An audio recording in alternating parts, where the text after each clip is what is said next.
하늘씨앗교회 9월 셋째 주일 예배에 오신 여러분들을 주님의 이름으로 환영합니다. 우리 다 같이 기도로 시작하겠습니다. 기도드리겠습니다. 하나님 아버지에 감사를 드립니다. 오늘도 우리들의 발걸음을 아버지 앞으로 인도하여 주시는 애 감사를 드립니다.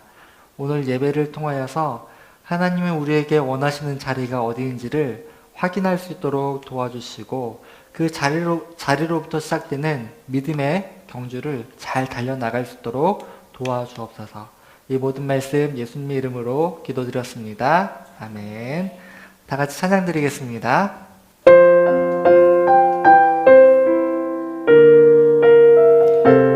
세준이 잘한다.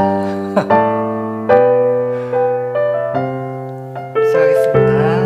나는 하나님을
하나님 말씀 보도록 하겠습니다.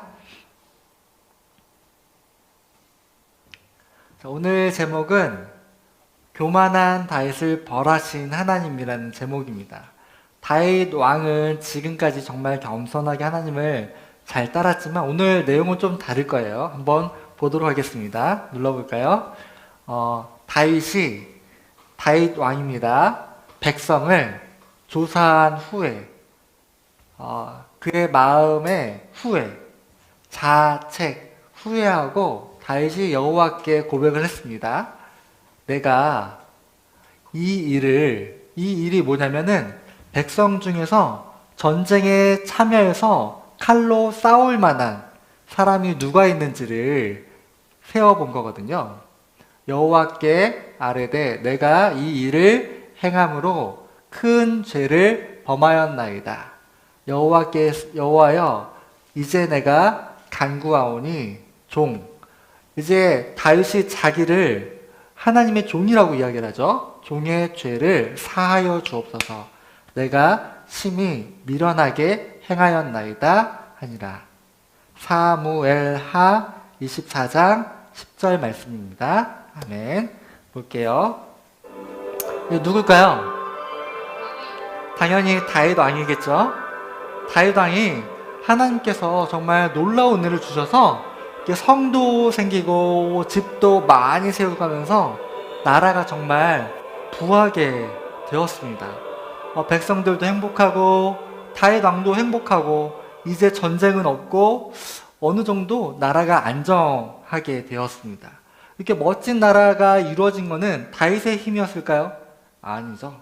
하나님께서 다윗 왕을 많이 도와주셨기 때문에 이 나라를 세울 수가 있었습니다. 다윗 왕도 그동안은 너무 겸손하게 하나님이 주신 선물이 맞구나라고 인정하면서 감사하며 살아오고 있었어요. 그러던 어느 날 한번 눌러볼까요? 다윗 왕께 둘러보는데 너무 만족스러운 거예요. 내가 옛날에는 양을 치는 그런 한 사람을 있었는데 이렇게 많은 군사와 백성들이 있다냐면서 옛날 일들을 추억하면서 기억하고 있었습니다. 그러다가 무슨 마음이 생겼냐면 나한테 군사가 몇 명이 있을까 궁금해진 거예요. 다윗 왕에게 내가 다른 나라랑 전쟁할 때 싸울 수 있는 군사 수가 얼마일까가 궁금해져서 다윗 왕이 눌러볼까요? 명령을 했어요. 내가 이 군사가 몇 명인지 알면은 내가 마음이 너무 기쁠 것 같고 힘이 날 것 같다는 생각을 가지고 있었습니다. 그래서 이 백성을 한번 세보기로 결정을 한 거죠. 눌러보세요. 그래서 이 온 나라 가운데 나를 도와줄 군사가 몇 명일까를 막 머릿속으로 생각을 해보게 된 거죠. 그래서 명령을 내리게 되었습니다. 그래서 전국에 있는 군사 수를 한번 세어봐라 라고 명령을 내렸어요. 눌러볼게요. 그래서 이 사람의 이름은 요압인데 군대장을 불러가지고 처음부터 끝까지 이 전국에 있는 전쟁할 만한 사람을 세어보라 라고 이야기를 했습니다. 그런데 눌러보세요. 요압 장군은 왕이시여 제발 그러지 마십시오. 이 안에 있는 군사를 세지 않아도 다윗 왕은 하나님으로 인하여서 정말 놀라운 왕이십니다. 제발 그렇게 세워보지 마십시오 라고 요압 장군이 왕에게 다윗에게 이야기를 했습니다. 눌러볼게요. 그런데 다윗 왕은 아니야. 지금 바로 가서 세워봐. 내 군사가 얼마나 많은지를 알아야 되겠다라고 하면서 다윗 왕의 명령이 요압에게 떨어지게 되었습니다. 자, 누를게요. 어쩔 수 없어요. 왕의 명령이니까 장군은 결국 전쟁에 나갈 만한 사람 수를 하나씩 전국에서 세워보기 시작했습니다. 그런데 이 일이 하나님 보시기에 좋지 않았어요. 계속 이렇게 세웠지만 하나님 보시기에 좋지 않았던 일이죠. 눌러볼게요. 그래서 결국 왕께 이 일들을 보고를 했어요. 80만, 50만, 130만 군대가 정말 많죠. 다윗 왕은 순간 마음이 기뻤어요. 내가 이렇게 많은 군사를 가지고 있구나. 130만이면은 뭐 이 옆에 나라도 우리 얻을 수 있을 것 같고 위에 나라도 얻을 수 있을 것 같고 여러 가지로 전쟁에 유익하겠구나라고 생각을 했는데 한번 눌러볼게요. 순간 자기가 잘못했다는 것을 깨닫게 되었어요. 그래서 마음이 너무 괴로워지기 시작했습니다. 왕관도 벗고 괴로워지기 시작했죠. 그런데 그러면은 다윗 왕의 잘못은 무엇일까요? 무슨 잘못을 졌을까요?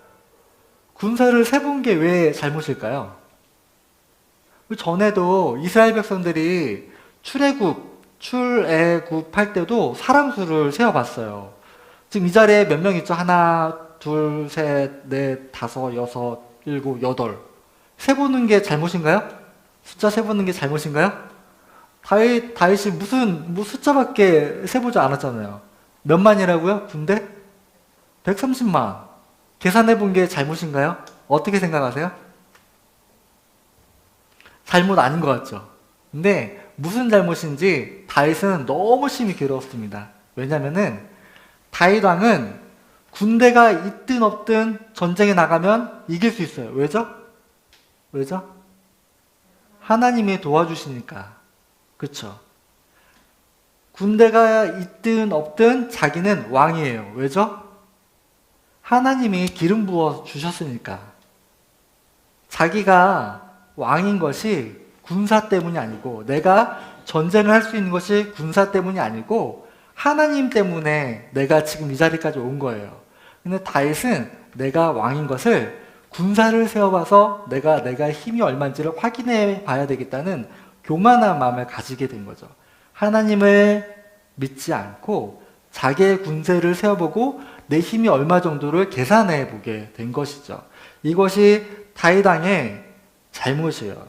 이 군사가 없으면 전쟁에 나가지 못하나요? 아니에요. 사람이 많고 적음에 따라서 내 힘이 결정되나요? 아니에요. 하나님이 내 옆에 있느냐 없느냐에 따라서 이 모든 일이 결정될 뿐이죠. 다윗 왕은 지금까지 하나님 한 분만을 믿고 왔어요.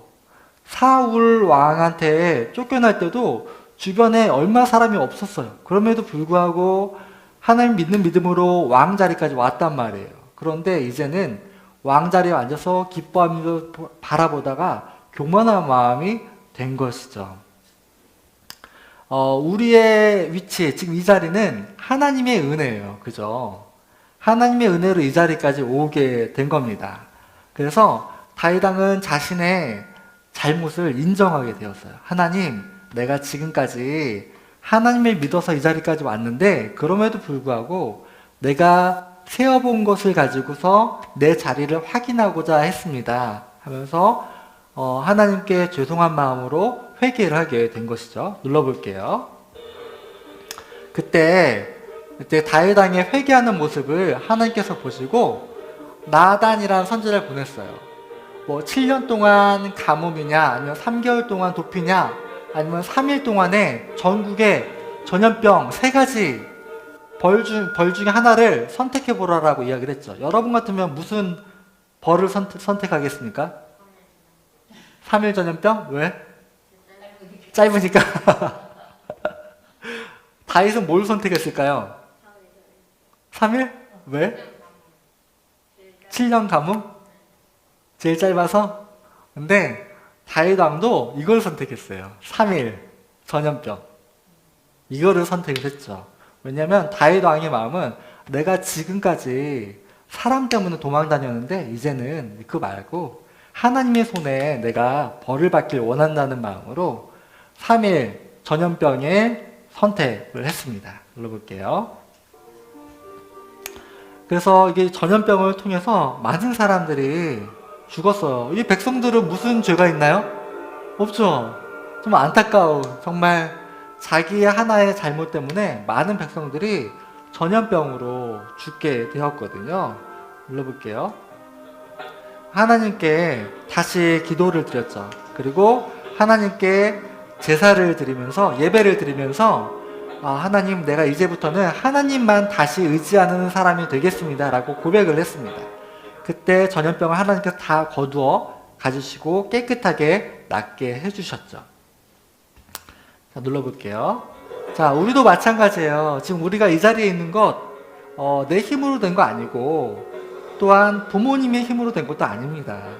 하나님께서 은혜를 주시고, 태초부터 나를 결정해 주셔서 이 자리까지 오게 된 거예요.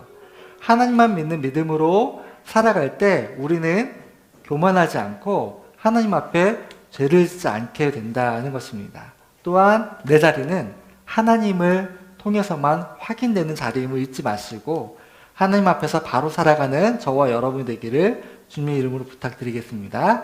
다 같이 기도하겠습니다. 하나님 아버지 감사를 드립니다. 오늘은 다윗 왕을 통하여서 사람 수를 세어보는 것, 그 행동 자체가 잘못이 아니라 그 마음 가운데 하나님보다 내가 세어보는 것을 더 의지하고자 하는 마음이 있었음을 하나님께서는 꿰뚫어 보셨습니다. 하나님 아버지, 이 땅을 살아가는 동안에 하나님께서 주신 것들을 가지고 감사하면서 살아가되 여전히 하나님만 의지하는 감사한 삶이 있도록 도와주옵소서. 이 모든 말씀 예수님의 이름으로 기도드렸습니다. 아멘.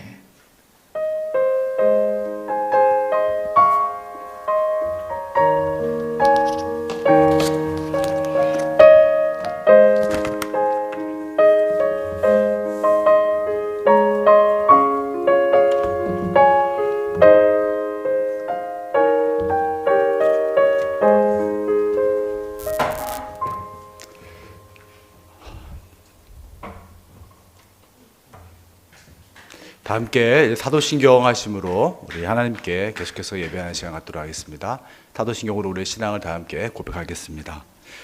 전능하사 천지를 만드신 하나님 아버지를 내가 믿사오며 그 외아들 우리 주 예수 그리스도를 믿사오니 이는 성령으로 잉태하사 동정녀 마리아에게 나시고 본디오 빌라도에게 고난을 받으사 십자가에 못 박혀 죽으시고 장사한 지 사흘 만에 죽은 자 가운데서 다시 살아나시며 하늘에 오르사 전능하신 하나님 우편에 앉아 계시다가 저리로서 산자와 죽은 자를 심판하러 오시리라.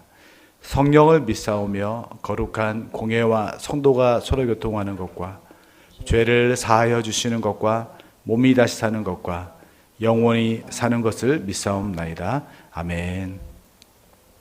찬송가 70장으로 하나님을 찬양하겠습니다.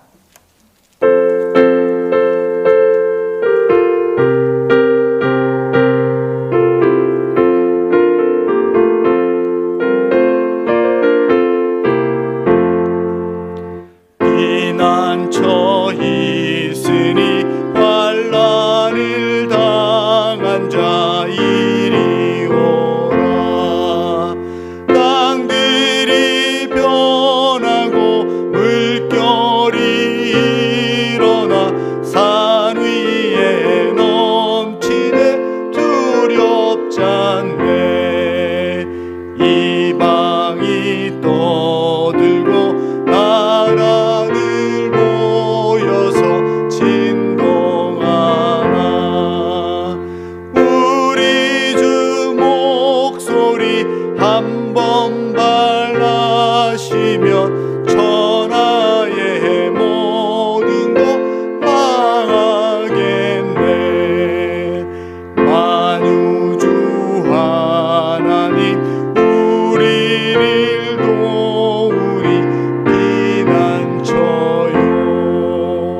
세상의 난리를 그치게 하시니 세상의 창검이 쓸데없네. 높으신 하나님 우리를 구하니 할렐루야. 괴로움이 심하고 환난이 극하나 피난처 되시는 주 하나님. 선한 목자 되신 하나님, 지난 한 주간의 우리의 삶을 인도해 주셔서 감사합니다. 그리고 위대엘 교회와 수지은혜 교회를 인도해 주시고 하늘 씨앗교회 하나 되게 하신 은혜에 주님 감사를 드립니다. 하나님, 이 시간 먼저 우리의 정결하지 못함을 주 앞에 회개합니다.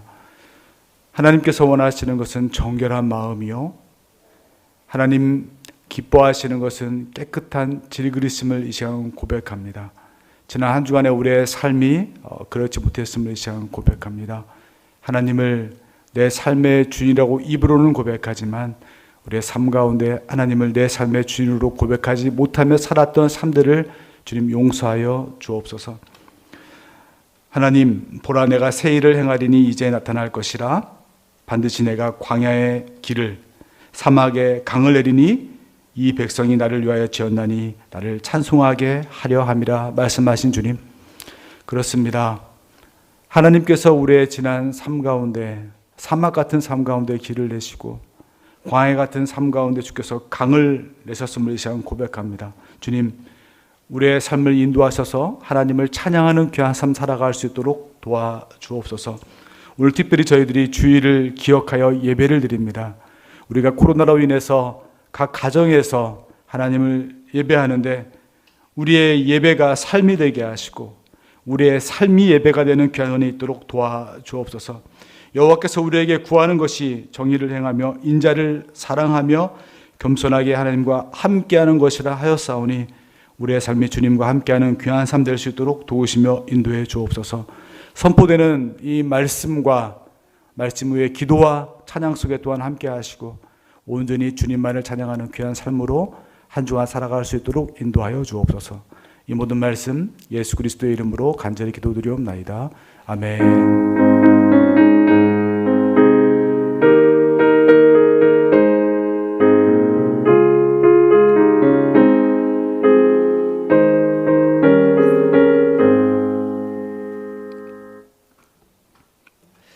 찬송가 342장 함께 찬양하겠습니다. 342장 함께 찬양합니다.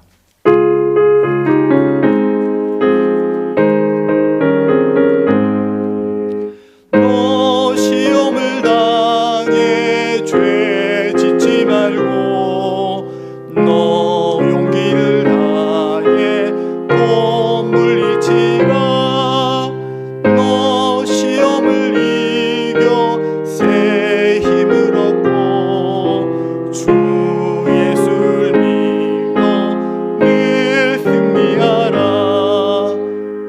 우리 구주의 힘과 그의 위로를 빌라. 주님 내 편에 서서 항상 도우시리. 내 친구를 삼가 잘 선택하고 너 언행을 삼가 늘 조심하라. 너 열심을 다해 늘 충성하고 온 정성을 다해 주 봉사하라. 우리 구주의 힘과 그의 위로를 빌라. 주님 내 편에 서서 항상 도우시리. 잘 이기는 자는 상 받으리니. 너 낙심치 말고 늘 전진하라. 내 구세주 예수 힘 주시리니. 주 예수를 믿어 늘 승리하라. 우리 구주의 힘과 그의 위로를 빌라. 주님 내 편에 서서 항상 도우시리. 하나님, 한 주간에 우리의 삶 가운데 은혜 허락해 주시고 일용할 양식 주신 것 다시 한번 감사를 드립니다. 사도 바울의 고백처럼 비천한 일도 우리 가운데 있었고 또 풍부한 일도 우리 가운데 있었음을 고백합니다. 배부름과 배고픔이 있었고 풍부와 궁핍에 처하는 일도 우리 가운데 있었음을 고백합니다. 그런데 우리가 정말 주님으로 인하여 감사할 수 있는 것은 하나님께서 우리에게 능력 주시고 또 능력 주시는 주님과 함께 우리의 삶을 살아갈 수 있다는 것을 우리가 감사를 드립니다. 하나님 한 분만으로 만족하는 우리의 삶을 허락하여 주옵소서. 이 시간 우리가 모든 것이 하나님 허락하신 것임을 고백하며 그 일부를 주 앞에 드렸습니다. 하나님, 이 헌금을 주께서 귀하게 사용해 주시되 하나님의 아름다운 덕을 선전하는 곳곳마다 이 헌금이 귀하게 사용되게 도와주옵소서. 또 우리의 삶이 하나님의 아름다운 덕을 선전하는 삶 되게 인도하여 주옵소서. 이 모든 말씀 예수 그리스도의 이름으로 감사하며 기도드리옵나이다. 아멘. 교회 소식을 제가 전하도록 하겠습니다. 여러분 아마 오늘 유튜브 온라인 예배를 드리시면서 깜짝 놀라셨을 거라 생각합니다. 저희들이 굉장히 발전하고 있습니다.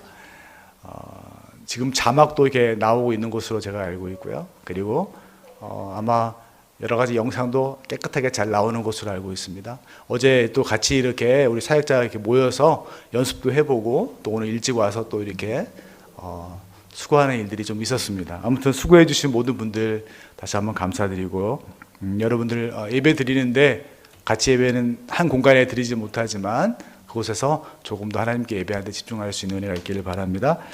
코로나19로 우리가 온라인 예배를 계속 드리고 있습니다. 빨리 여러분들 얼굴 대면해서 함께 예배하는 시간이 있기를 소망합니다. 상황이 변화되어지고 또 대면 예배가 가능해지면 단톡으로 여러분에게 공지하도록 하겠습니다. 모임 광고와 한 건 참고해 주시기를 바라고요. 특별히 저희들이 지금 각 가정의 기도 제목들을 하반기 기도 제목들을 모으고 있습니다. 여러분들 속히 유은식 목사님에게 각 가정과 개인의 기도 제목들을 주시면 저희들이 같이 또 이 기도 제목을 모아서 서로를 위해 존버하는 시간을 갖도록 하겠습니다. 이제 하나님 말씀 같이 볼까요? 하나님 말씀은 히브리서 12장 18절에서 24절까지의 말씀입니다. 히브리서 12장 18절에서 24절까지의 말씀. 저희가 지금 계속해서 믿음의 경주, 승리하는 삶이라는 주제로 히브리서 12장 강의를 오늘 4번째 시간을 하고 있습니다. 이제 다음 주 하면 히브리서 12장 5번째 강의가 다 마치는데요. 오늘 4번째 시간입니다. 12장 18절에서 24절을 제가 봉독하여 읽도록 하겠습니다.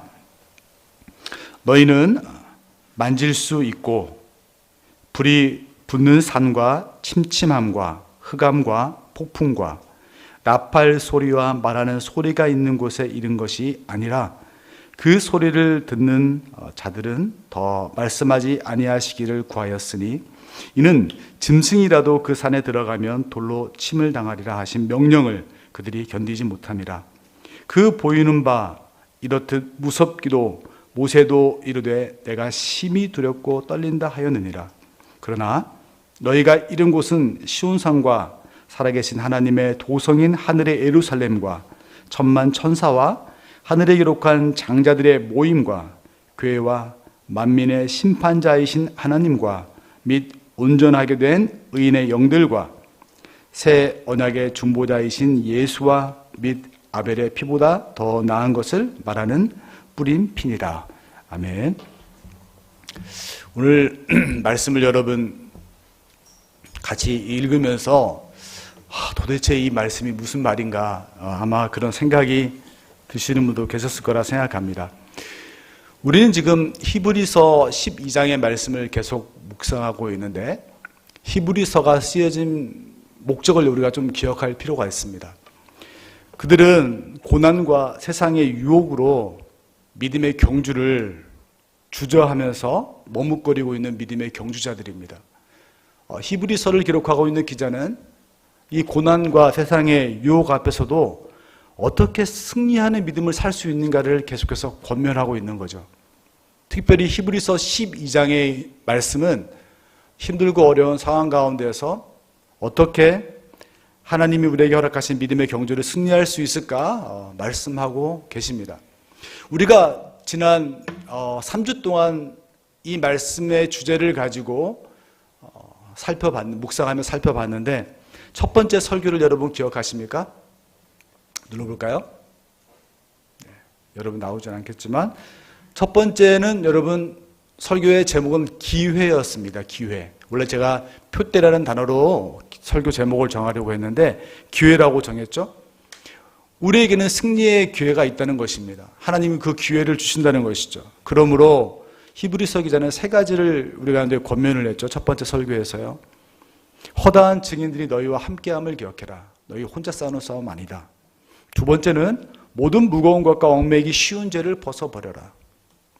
그리고 세 번째는 믿음의 주여 온전케 하시는 예수를 바라봐야 된다. 그때 기회가 하나님이 주신 기회가 우리의 삶을 변화시키는 승리의 기회가 될 것이다 말씀을 하셨습니다. 그리고 우리 가운데 말씀하셨죠. 이 모든 것들을 이루기 위해서는 인내해야 된다. 인내로서 우리 앞에 당한 경주를 너희들이 감당해야 된다. 그리고 하나님은 참으신 분이시요 또 자기의 일을 위해서 모든 일들을 인내하신 분이시다. 너희도 인내하며 이 표대를 다시 세워가야 된다. 분명히 첫 번째 말씀을 하셨습니다. 두 번째 설교의 제목을 기억하시나요? 그것은 하나님의 징계였습니다.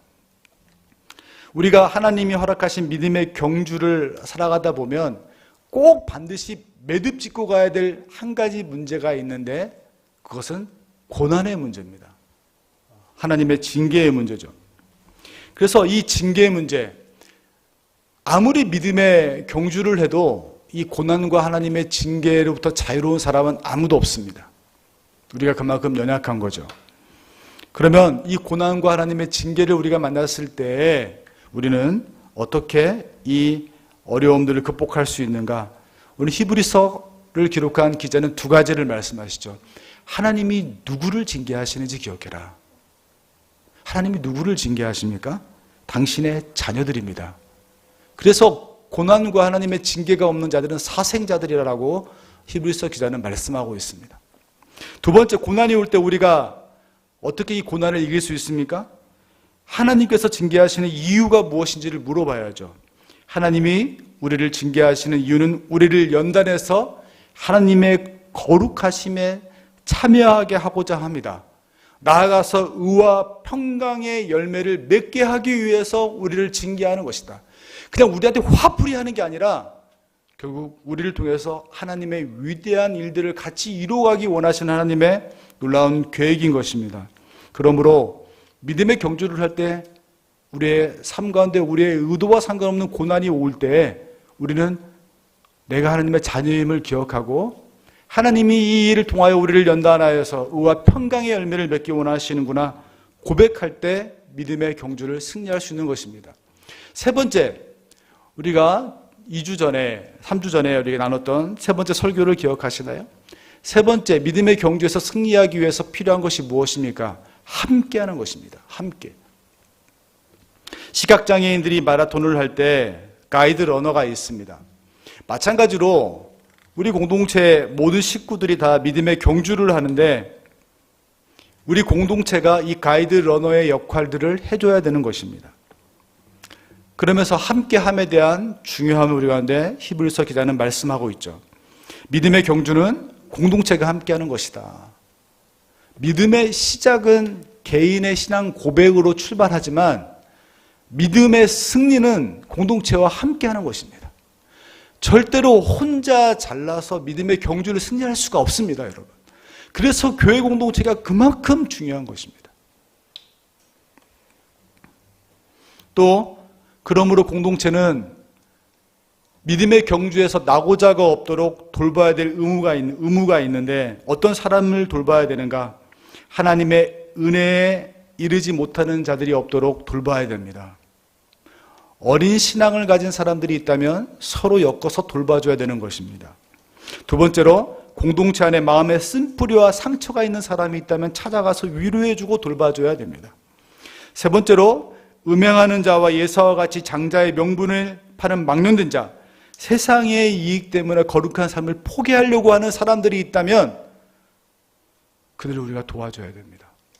그래서 히브리서 기자는 그들을 주의 깊게 살펴봐라. 그리고 그들을 도와줘라 라고 말씀하고 있습니다. 왜냐하면 교회는 그리스도 안에서 서로 연결되어져 가는 성전이 되어가는 곳이고 하나님이 거하실 처소가 되기 위하여 그리스도와 함께 지어가는 곳이기 때문에 그렇습니다. 이것이 사도 바울이 지금까지 히브리서 기자가 우리 가운데 말씀했던 승리하는 삶, 믿음의 경주에서 승리하는 삶 세 가지 요인이었습니다. 기회를 붙잡아야 된다.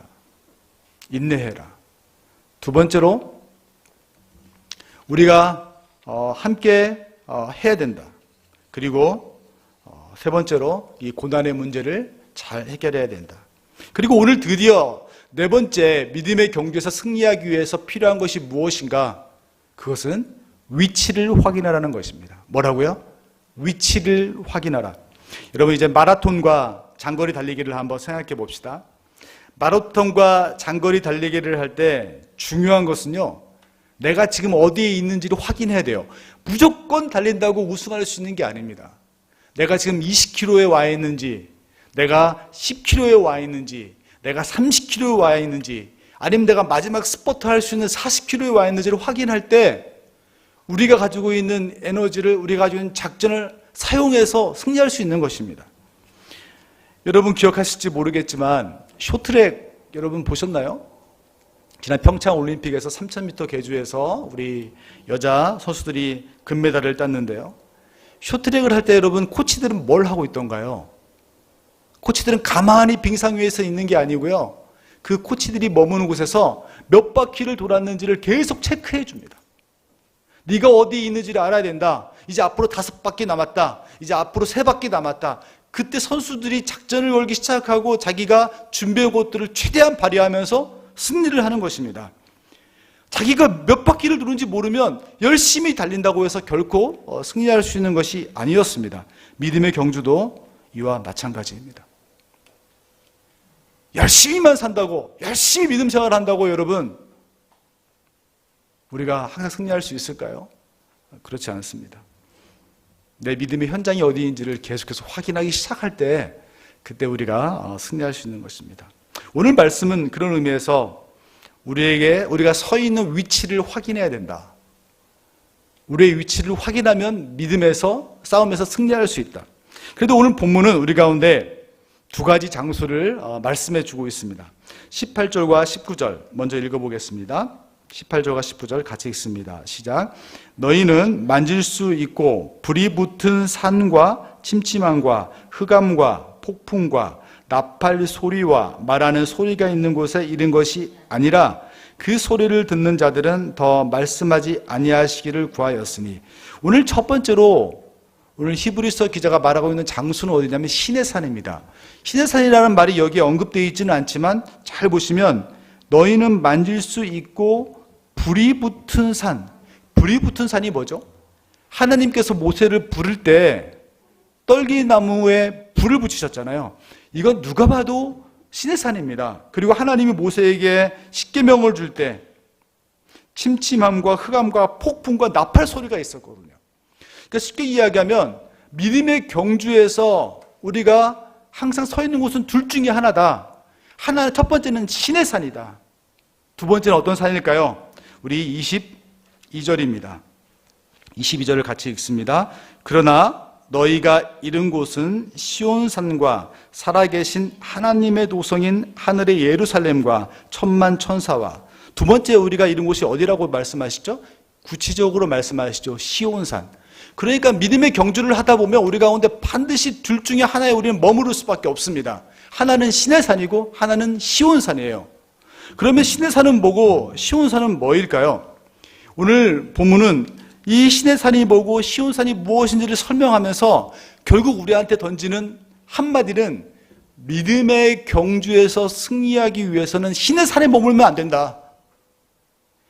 시내산에 머물러 있다고 생각하면 빨리 시온산으로 너의 삶을 바꾸어라.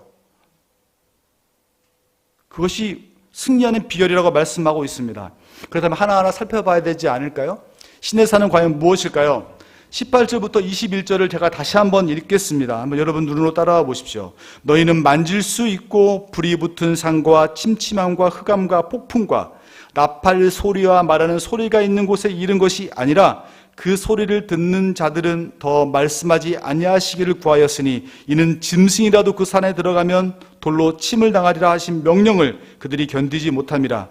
그 보이는 바 이렇게 무섭기로 모세도 이르되 내가 심히 두렵고 떨린다 하였느니라. 시내산의 특징을 오늘 18절부터 21절은 두 가지로 말씀해 주고 있습니다.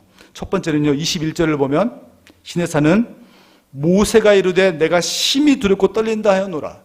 시내산은요 굉장히 무서운 곳입니다. 아니 모세가 어떤 사람입니까? 모세는 우리와 성경은 같다고 하지만 하나님을 직접 본 사람이잖아요. 우리 하나님 직접 본 적 있어? 하겸이 본 적 있어? 아니 목사님도 나도 못 봤어. 우리는 하나님을 눈으로 못 봐요. 근데 모세는 하나님의 소리를 듣고 하나님을 직접 본 사람이에요.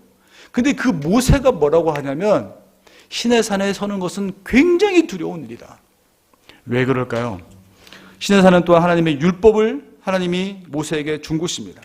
시내산은 한마디로 이야기하면 바로 율법을 따라 살아가는 삶을 가리킵니다. 우리가 예수 그리스도를 믿고 난 다음에 율법은 더 이상 우리에게 구원의 도구가 아닙니다. 그런데 율법에 얽매여 살아가면 절대로 믿음의 경주에서 승리할 수가 없다. 이것이 시내산의 모습입니다. 시내산의 첫 번째 모습은 두려운 곳인데 어느 누구도 하나님이 말씀하신 율법을 완벽하게 준행할 수 있는 사람은 없고, 그러므로 이 율법 앞에 설 때 시내산 율법산에 서기 시작하는 순간 우리는 다 두려울 수밖에 없는 것입니다. 내 구원마저 의심하게 되는 거죠. 내 율법을 지키지 못했는데 내가 과연 구원받은 건 맞을까? 그러면서 신앙이 무너져 가는 것입니다. 두 번째 시내산은 어떤 곳입니까? 시내산은 오감에 의존하는 신앙생활을 하는 곳입니다. 18절을 보면 이렇게 말씀하십니다. 너희는 만질 수 있고. 시내산의 특징이죠.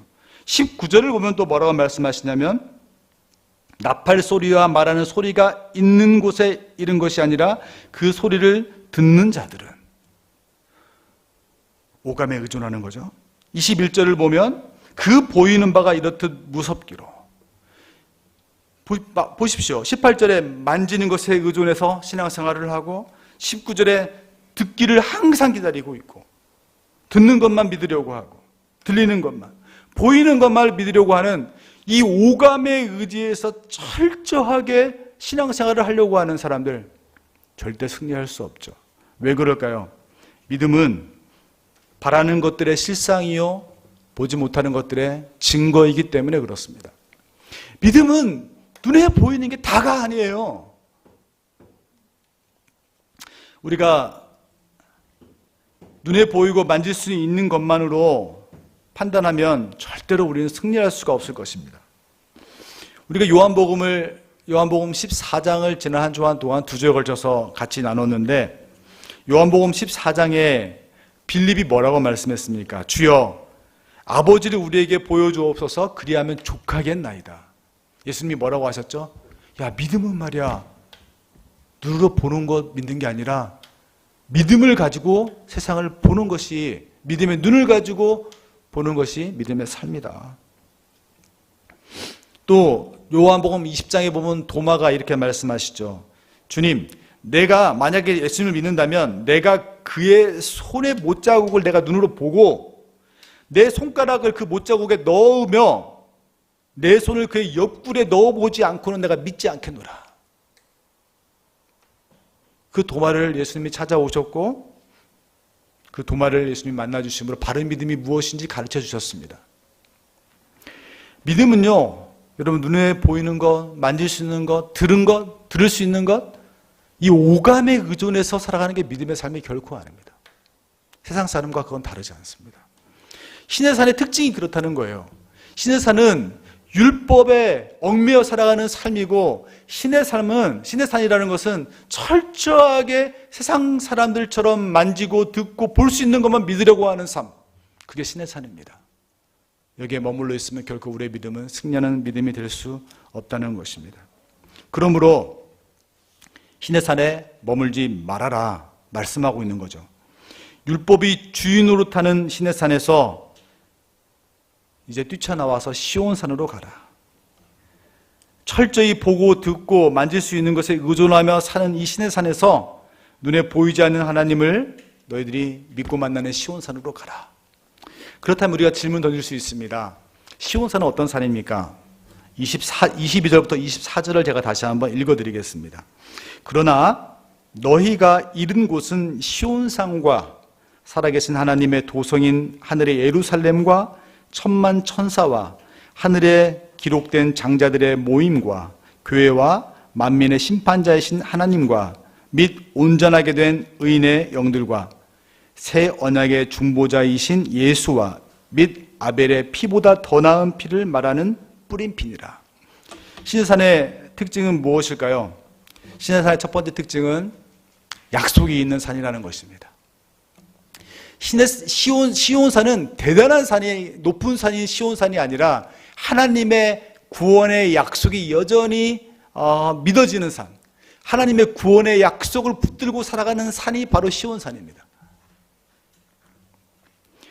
죄로 인해 죽을 수밖에 없었던 우리들의 믿음의 경주의 시작은 우리를 구원하신 하나님의 구원의 약속 때문이었습니다. 그리고 하나님께서는 그 약속을 성취하기 위해 이 땅에 예수 그리스도를 보내주시고 구원의 약속을 성취하셨습니다. 이 하나님에 대한 신뢰와 약속이 있는 산이 시온산이에요. 여러분, 스포츠 선수들이 금메달을 따기 위해서 절대적으로 필요한 게 무엇일까요? 코치진과 감독에 대한 절대적인 신뢰입니다. 코치와 감독에 대한 절대적인 신뢰가 없이 결단코 여러분 경주에서 승리할 수가 없습니다. 시온산은 이런 산이에요. 시온산에 거한다는 것은 다른 것이 아니라 하나님의 인도하심과 하나님의 계획과 하나님의 구원을 온전히 믿는, 약속을 신뢰하는, 그 약속이 있음을 고백하는 그곳이 바로 시온산인 것입니다. 두 번째 24절을 보면 시온산의 특징을 이야기하는데 아벨의 피보다 더 나은 것을 말하는 뿌린 피니라. 뿌린 글도 아니고요. 뿌린 피라고 얘기하는데 히브리서 기자는 예수님의 피를 뭐라고 말씀하시냐면 여러분 잘 들으셔야 됩니다. 뿌린 피라고 말합니다. 뿌린 피. 예수님이 우리를 구원하기 위해 피를 흘렸는데 그 피는 뿌린 피다. 그리고 시온산은 그 예수 그리스도의 뿌린 피가 머무르는 곳이다. 무슨 말입니까? 성경에 보면 그냥 피는 생명을 의미합니다. 그리고 흐르는 피는 죽음을 의미합니다. 사람이 죽어서 피를 흘리잖아요. 뿌린 피는 무엇일까요? 뿌린 피는 하나님의 은혜를 이야기합니다. 하나님의 은혜. 히브리서 10장 22절을 보면 우리가 마음의 뿌림을 받아, 핏뿌림을 받아 악한 양심으로부터 벗어나고 몸은 맑은 물로 씻음을 받았으니 참 마음과 온전한 믿음으로 하나님께 나아가자. 우리가 하나님께 나아가게 된 것이 흐른 피입니까? 아니면 그냥 피입니까? 성경은 히브리서 기자는 뭐라고 하고 있죠? 뿌린 피. 예수 그리스도의 은혜. 그 은혜로 우리가 하나님께 나아가게 되었다. 베드로 사도도요. 베드로전서 1장 2절에 보면 곧 하나님 아버지의 미리 아심을 따라 성령이 거룩하게 하심으로 순종함과 예수 그리스도의 핏뿌림을 얻기 위하여 택하심을 받은 자들에게 편지하노니 은혜와 평강이 너에게 더욱 많을지어다. 누구라고요? 예수 그리스도의 핏뿌림을 얻기 위하여, 예수 그리스도의 은혜를 늘 얻기 위하여 택하심을 입은 자들에게 은혜와 평강이 더욱 많기를 원한다. 예수님의 핏뿌림이 있는 시온산에 있다는 것은 십자가의 은혜를 늘 기억하는 것입니다. 정리하면 시온산에 있다는 것은 무엇일까요? 시온산은 어떤 산입니까? 하나님의 약속을 온전히 믿음으로 고백하는 그런 믿음의 고백이 있는 산이 시온산입니다. 우리가 이 험한 세상에서 경주하면서 어떻게 승리할 수 있습니까? 하나님의 약속을 붙잡지 않으면 어떻게 승리할 수 있냐고요. 시온산은 예수 그리스도의 핏뿌림의 은혜를 간구하는 곳입니다. 주님의 은혜가 없이는 내가 한 발자국도 경주할 수 없다고 고백하며 은혜를 늘 소망하는 그곳이 바로 시온산입니다. 그런 의미에서 믿음의 경주자가 시내산에 거하지 않고 시온산에 거한다는 것은 믿음의 경주는 율법을 따라 사는 삶이 결코 아니고 보고 듣고 만질 수 있는 오감에 의존해 살아가는 삶이 믿음의 삶이 결코 아니고 반대로 믿음의 경주는 신실하신 하나님의 약속을 온전히 믿는 삶이고 믿음의 경주는 예수 그리스도의 핏부름의 은혜로 감사하며 하나님의 은혜로 나아가는 삶이 믿음의 삶입니다. 사도행전 10장을 보면 이런 믿음의 삶을 처음에는요 시내산에 거했던 사람이 이 시온산으로 그의 삶을 바꾸는 모습이 나옵니다. 성경에는 물론 구체적으로 시내산에서 시온산으로 갔다 이런 말을 언급하고 있지 않지만 한번 들어보십시오. 여러분이 잘 알고 있는 베드로라는 사람이 있습니다. 예수님의 수제자였죠. 그가 예루살렘 교회를 세우고 이미 유명한 목사님이 되었습니다. 큰 대형교회 목사죠. 그런데 어느 날 하나님이 꿈에 나타난 거예요. 근데 꿈에 나타나기 전에 이 가이사랴 사는 고넬료라는 사람이 있는데 그때 로마 군대 백부장이었습니다. 괜찮은 직책이고 높은 사람이죠. 그 사람이 성경은 그 사람에 대해서 이야기하기를 그는 경건하여 온 집안과 더불어 하나님을 경외하며 백성을 많이 구제하고 하나님께 항상 기도하던 사람이었다. 꿈에 나타나서 하나님이 말씀하셨습니다. 고넬료야, 베드로 그 무두쟁이 시몬 집에 있는 그 베드로한테 사람을 보내라. 고넬료가 그쪽에 사람을 보내었습니다. 근데 이 사람이 도착하기 전에 베드로가 꿈을 꾸었는데 희한한 꿈이에요. 이 부정한 짐승, 이스라엘 백성들은 먹는 고기와 먹는 생선이 따로 있어요. 아무거나 다 먹지 않았습니다. 근데 이 먹으면 안 되는 이 동물과 이 물고기, 생물들이 큰 보자기에 쌓여서 하늘에서 쭉 내려오는 거예요. 그래서 하나님이 말씀하시면서 이렇게 말씀하십니다. 베드로야, 이거 먹어라. 베드로가 말했죠. 주님, 속되고 깨끗하지 아니한 것을 내가 결코 먹을 수 없습니다. 이건 먹으면 안 되는 거예요. 그때 하나님께서 내가 정결하다고 하는 것을 네가 왜 부정하다고 하느냐? 그 꿈이 벌떡 일어난 거예요. 이 꿈을 3번이나 연거푸 꾸게 되었습니다. 그리고 난 다음에 꿈에서 깰 때 고넬료가 부린 신하가 그곳에 이르렀고 같이 가자고 청했습니다. 베드로가 주저주저했습니다. 왜 그럴까요? 이방인한테는 그때까지도 베드로는 구원이 없다고 생각했거든요. 로마 사람한테 구원이 있다는 건 있을 수 없는 일이라고 생각했던 그가 가기 싫어할 때 하나님이 가라 라고 말씀하셨고 그곳에 이르렀고 하나님이 역사가 그 가운데 그 가정 가운데 있는 것을 보고 난 이후에 베드로가 이렇게 고백했습니다. 내가 참으로 하나님은 사람의 외모를 보지 아니하시고 각 나라 중 하나님을 경외하며 의를 행하는 사람은 다 받으시는 줄을 깨달았도다. 율법에 얽매여서 살았던 베드로, 신의 산에 머물렀던 베드로가 정말 이제 율법에 얽매이지 않고 하나님의 약속에 얽매이고 하나님의 은혜가 머무르는 현장 시온산으로 갈 수 있었던 것입니다. 그 이후부터 베드로의 삶은 더 달라지기 시작했던 것이죠. 믿음의 경주에서 승리하기 위해서 우리는 끊임없이 우리가 서 있는 위치를 확인해야 됩니다. 내가 지금 신의 산에 서 있는지, 내가 지금 시온산에 서 있는지, 아니면 신의 산과 시온산을 지금 왔다 갔다 하고 있는지 여러분 확인하시고, 하나님의 말씀은 너무나 분명하시죠. 율법과 그리고 우리의 감각에 의존하는 것은 신의 산이고, 반대로 하나님의 약속과 하나님의 은혜를 붙잡는 삶은 시온산이다. 신의 산에 머물지 말고 시온산으로 너의 삶의 거처를 옮겨라. 그것이 믿음의 경주에서 승리할 수 있는 것이다. 그런 의미에서 믿음의 싸움은 여러분 자리 싸움입니다. 믿음의 싸움은 자리 싸움입니다. 내가 어디에 머물러 있는가? 그 자리를 지키는 싸움이 믿음의 싸움입니다. 한 가지 이야기만 여러분 더 말씀하고 말씀을 마치려고 합니다. 다윗이라는 위대한 사람을 여러분 알고 계실 겁니다. 오늘도 목사님 설교를 해주셨는데요. 다윗의 인생은 여러 가지 사건들이 많지만 사무엘상 16장에 보면요, 사무엘이 이새의 집에 와서 기름을 부으려고 하는 장면이 나옵니다. 이게 사무엘상 16장에 다윗이 기름 부음 받는 사건인데요. 사무엘이 맨 처음에 왔죠. 근데 아버지 이새는 다윗이 대단하다고 생각하지 않았어요. 8번째 아들이기도 하고 별 볼 일 없다 생각해서 그 사무엘이 올 때 다윗은 양을 치라고, 형들의 양이나 돌보러 너는 가라고 보냈습니다. 사무엘이 와서 이새의 정말 건장한 아들들을 다 보고 기름 부으려고 할 때 하나님이 다 막으셨습니다.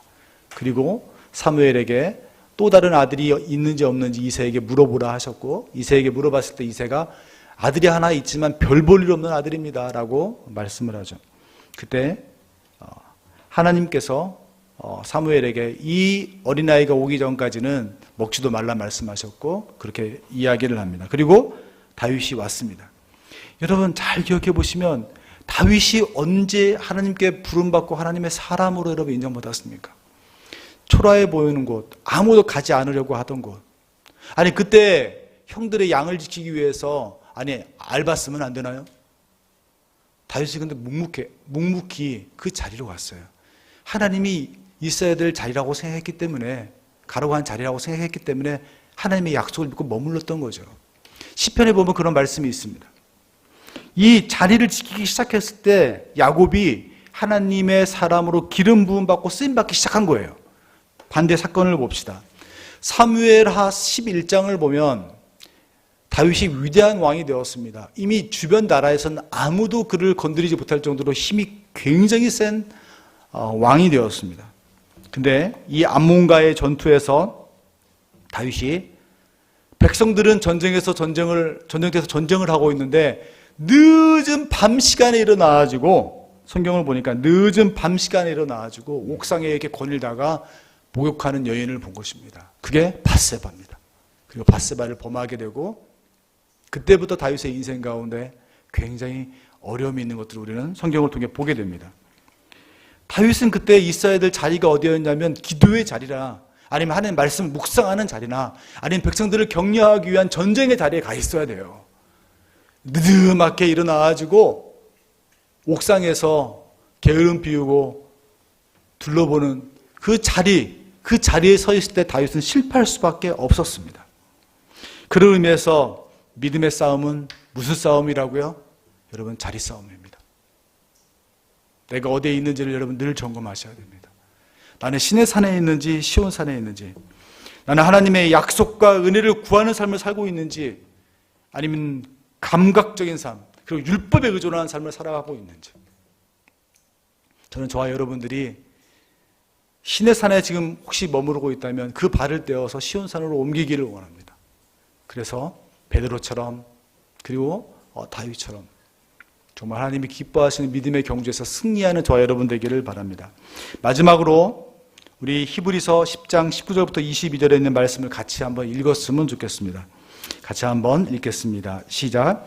그러므로 형제들아, 우리가 예수의 피를 힘입어 성소에 들어갈 담력을 얻었나니 그 길은 우리를 위하여 휘장 가운데로 열어놓으신 새로운 살길이요, 휘장은 곧 그의 육체니라.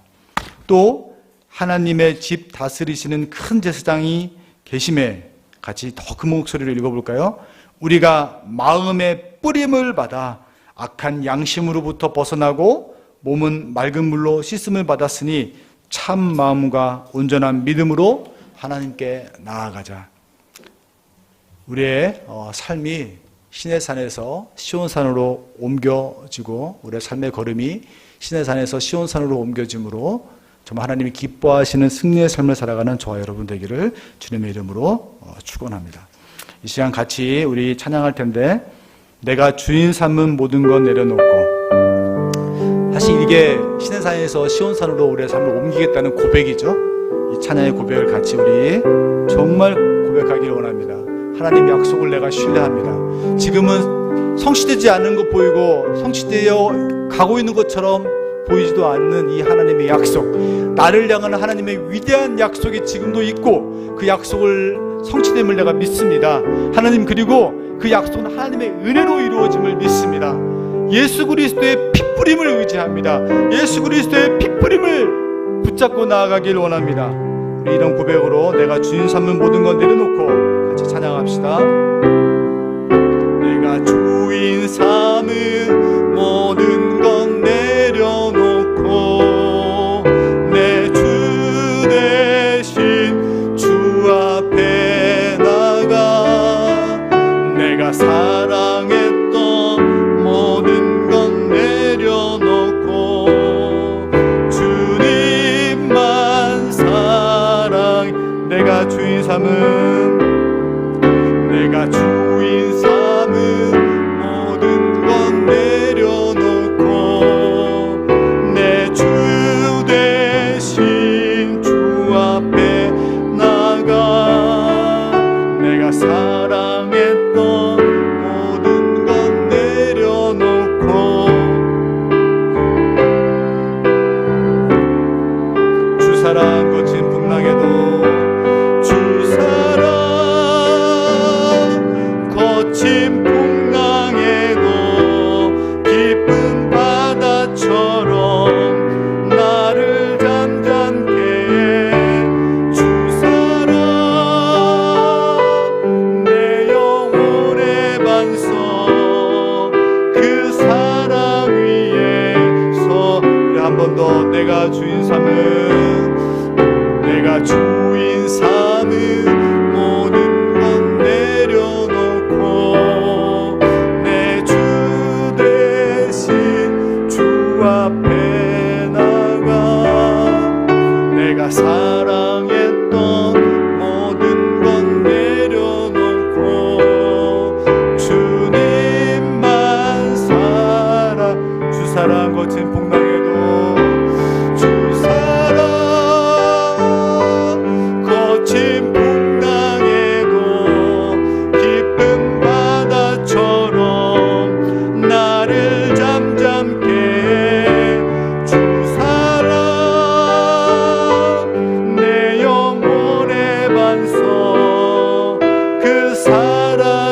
하나님이 여러분을 정말 사랑하십니다.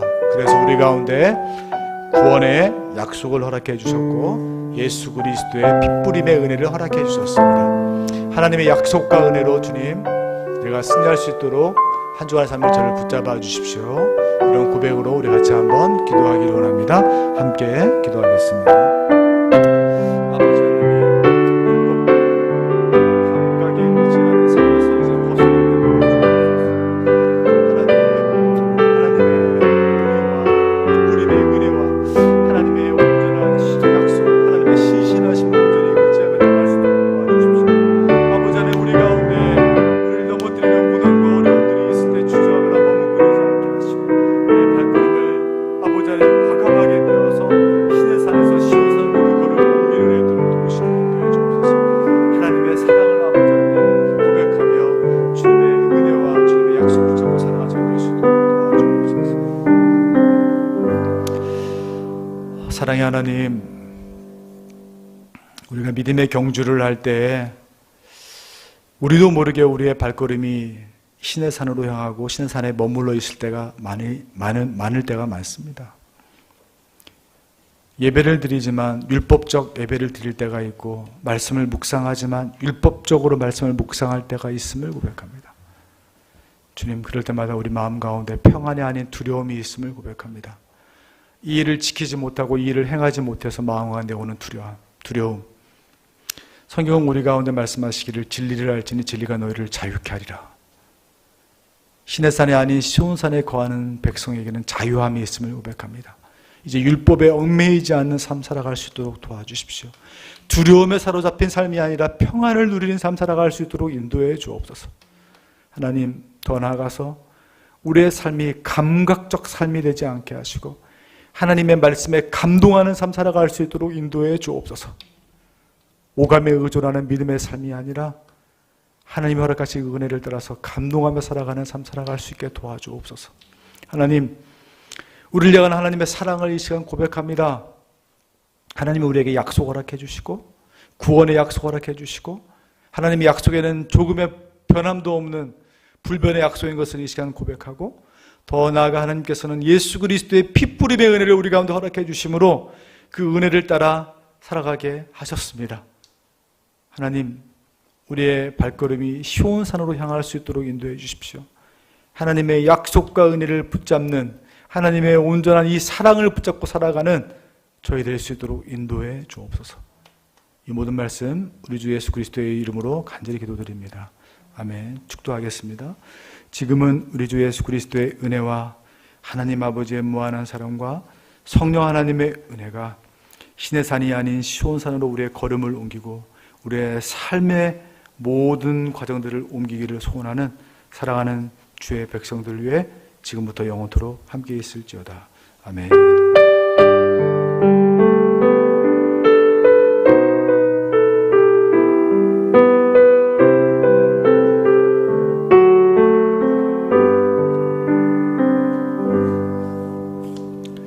네, 여러분, 이것으로 우리 9월 셋째 주 예배를 마쳤습니다.